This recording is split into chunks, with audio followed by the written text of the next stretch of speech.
ప్రియమిత్రులకు శుభోదయం. మనం ఇప్పుడు శ్రీ నామబోధేంద్ర సరస్వతి స్వామి వారు రచించిన శ్రీరామ కర్ణామృతం ప్రథమాశ్వాసం 10వ శ్లోకాన్ని చూస్తున్నాం.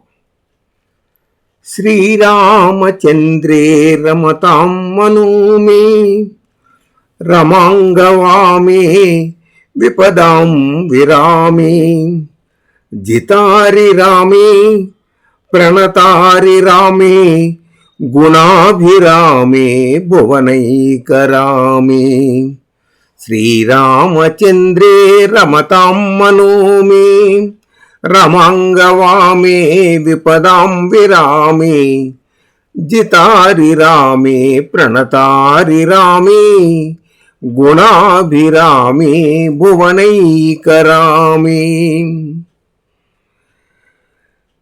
నా మనస్సు ఎప్పుడూ కూడా లక్ష్మీ స్వరూపైనటువంటి సీత ఎడమ భాగమునందు కలవాడును, లోకముల ఆపదలను తొలగించువాడును, శత్రువగు తాటకను జయించిన వాడును, శత్రు స్త్రీలచే సైతము నమస్కరింపబడువాడును, గుణాభిరాముడును, లోకాభిరాముడును, లోకమును రమింపచేయువాడును అగు శ్రీరాముని యందే రమించుచుండునుగాక.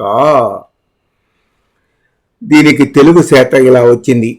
వర సుగుణాభిరాముడు ప్రపంచ మనోహరుడాపదాటవీ స్ఫురదనలుండు వైరిజన పుణ్య సతీ ప్రణతుండు శత్రుబంధుర విభవాపహండు ఘన దుర్బలుడబ్ది సుతాభిరాముడౌ హరి రఘురామ దైవతమునందని శంభురమింపు చిత్తమాం.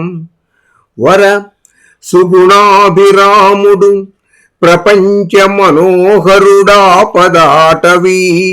స్ఫురదనలుండు వైరిజన పుణ్యసతీ ప్రణతుండు శత్రుబంధుర విభవాపహుండు ఘన దుర్బలుడబ్ది సుతాభిరాముడౌ హరి రఘురామ దైవతము నందని శంభురమింపు చిత్తమా.